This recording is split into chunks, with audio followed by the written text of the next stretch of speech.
मंदिरालय जाने को घर से चलता है पीने वाला। किस पथ से जाऊं असमंजस में है वह भोला भाला। अलग अलग पथ बतलाते सब पर मैं यह बतलाता हूँ राह पकड़ तू एक चला चल पा जाएगा मधुशाला। नमस्कार प्रणाम बा सभे श्रोता के हमार नाम पड़ी मंतोष। आज हमनी के बात कल जाई मधुशाला के। अब मधुशाला के नाम सुन के कहीं ना कहीं रहुआ मन में तरह तरह के ख्यालात आवत हुई, तो हमनी के बात कल जाई हरिवंश राय द्वारा रचित एगो किताब मधुशाला के, जौन हरिवंश राय बच्चन यहाँ के अमिताभ बच्चन के पिता हरिवंश राय बच्चन के हमनी के बात कल जाता है। यहाँ मधुशाला किताब के अगर रउआ पढ़े, एगो अगर कहल जाओ तो बहुत ही भारी भरकम कविता बाटे। अगर ओकरा के रउआ पढ़े तो एक गो पंक्ति के कय गो माने निकलता। मधुशाला वहाँ के लिखले बानी शराब पर, और ओकर कय गो माने निकलेला मधुशाला कहल जाला। अगर हालिया परिस्थिति में कहल जाओ तो भट्टी के यानी जहाँ शराब के बिक्री होला वही के मधुशाला कहल जाला। जहाँ लोग बैठ के पिएला ओकरा के मधुशाला कहल जाला। लेकिन आज के जौन एक एमे से कुछ पंक्ति के हम सेलेक्ट कैले बानी, अगर ये पंक्ति के मतलब रउआ सही ढंग से समझ जाए, हम समझावे के कोशिश करें तो कहीं ना कहीं रउआ जीवन में बहुत ही बेहतरीन बदलाव आ जाई। और बहुत ही बेहतरीन तरीका से रउआ जान पाए अपना जीवन के। वो लाइन लेंथ पर चले, वो कहाव के हिसाब से चले तो कहीं ना कहीं सफलता रउआ जरूर मिली। अब चलिए वो पंक्ति के हम रउआ सभे के सुनावतानी, और ओकरा बाद से हमनी के वो पंक्ति पर चर्चा कल जाए कि आखिर एक मतलब का निकल के आवता। एमे बाटे कि मंदिरालय जाने को घर से चलता है पीने वाला। किस पथ से जाऊं असमंजस में है वह भोला भाला। अलग अलग पथ बतलाते सब पर मैं यह बतलाता हूँ राह पकड़ तू एक चला चल पा जाएगा मधुशाला। ठीक बा, ई रउआ सबे सुननी। एमे कहे के मतलब ई बा कि राह पकड़ के एक चला चल पा जाएगा मधुशाला, यानी एगो भोला भाला इंसान पिए खातिर जाताटे, अलग अलग सबे पथ बतलावता। लेकिन कवि के कहनाम बा कि राह पकड़ तू एक चला चल पा जाएगा मधुशाला। अब चलिए अब एकरा के अपना जीवन में हमनी के देखल जाला। अब ये पंक्ति के अपना जीवन में हम रउआ के समझावे के कोशिश करता नहीं कि ये अपना जीवन में केंगनी से उतारल जा सकता। देखी जीवन में रउआ अपना देखले होखे कि बहुत आदमी बाड़े जौन कुछ दिन कुछ काम कर लिए, कुछ दिन कुछ काम कर लिए, कुछ दिन मान ली कि वो पंचर के काम कर ले, कुछ दिन सिलाई के काम कर ले, कुछ दिन पढ़ाई के काम कर ले। लेकिन एगो काम का और ना चले। अगर अपना जीवन में रहुआ केहू गांव जवार में होखे तो ओकरा के मिलाए जे जितने काम सीखले होई वो उतने दुखी हो, यानी अलग अलग काम। एगो काम अगर रउआ अपना जीवन में लेके चलतानी तो कहीं ना कहीं रउआ मंजिल तक ले पहुंच सकतानी।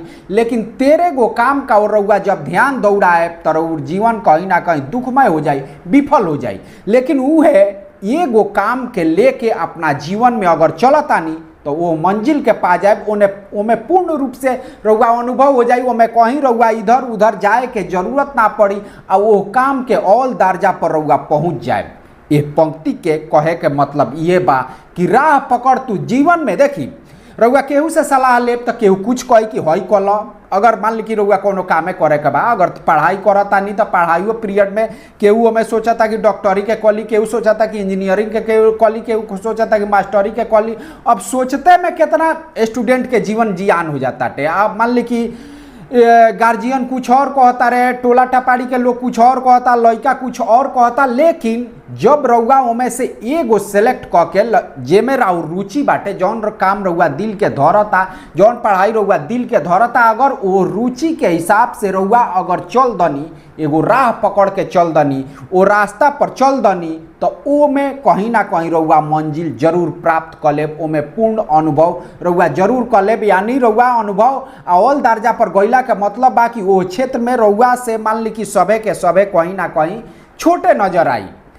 लेकिन जब उहे काम रउआ कुछ दिन एगो काम कलनी, कुछ दिन एगो काम कलनी, कुछ दिन एगो काम कलनी, तो आधा जीवन तो यही में निकाल दनी। पूर्ण कौनों में ना भइनी, पूर्ण कौनों में ना भइनी, आधा जीवन भी निकाल देनी तो आखिर का हासिल भइल। वो इंसान के दिमाग जौन बा डिस्ट्रीब्यूट हो जाला, बट जाला, इधर उधर चल जाला, और कहीं ना कहीं अपना जीवन में दुखी हो जाला।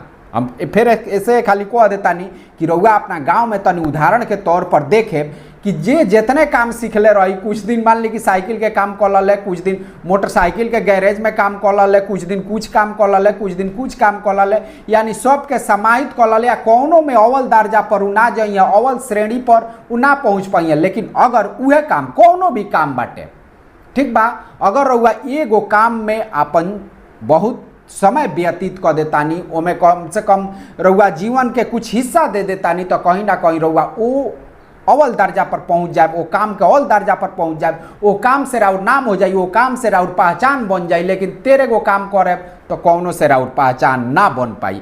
इहे ये पंक्ति के कहनाम बा। पंक्ति हम रउआ सभे के खाली औरी से सुना देता नहीं, तनी ध्यान से रउआ लो सुने लो, आए पर अमल करे लो। इहे कवि के कहनाम बा कि अपना जीवन में तेरे को काम के मत स्वीकार करी, तेरे को काम के मत करी, एगो काम के लेके चलिया, देखी रउआ मंजिल प्राप्त कर देते, प्राप्त हो जाता कि ना, और जीवन भी कहीं ना कहीं सुखमय हो जाए। रउआ मिठाई के दुकान लगे देख ले, ओके कौनो कौनो मिठाई के दुकान वाला नामी गिरामी बाड़े के उनका लगे लोग खाए खातिर कोसों दूर से चल जाला, या भोजन बा उ खियावता रहे तो कोसों दूर से चल जाता। ए से कि उ जौन आदमी बा, उ जौन होटल वाला बा, उ जौन मिठाई वाला बा, ओमे अपन समय व्यतीत कैले बा, उसे अनुभव प्राप्त कैले बा कि हम के गनी से में का करे कि बेहतर से बेहतर हो सकी। लेकिन थोड़े दिन होटल चला लिया, थोड़े दिन पंचर साट लिया, थोड़े दिन हेने कर लिया, थोड़े दिन हेने कर ली, तो वो से कुछ ना होई, रहुआ खुद तितर बितर हो जाए बा, रहुआ समझ में अबे ना करी कि का करी का ना करी, रहुआ वो काम के अव्वल दर्जा पर ना पहुँच पाए। खाली हम एक कविता के और दोहरा देता नहीं,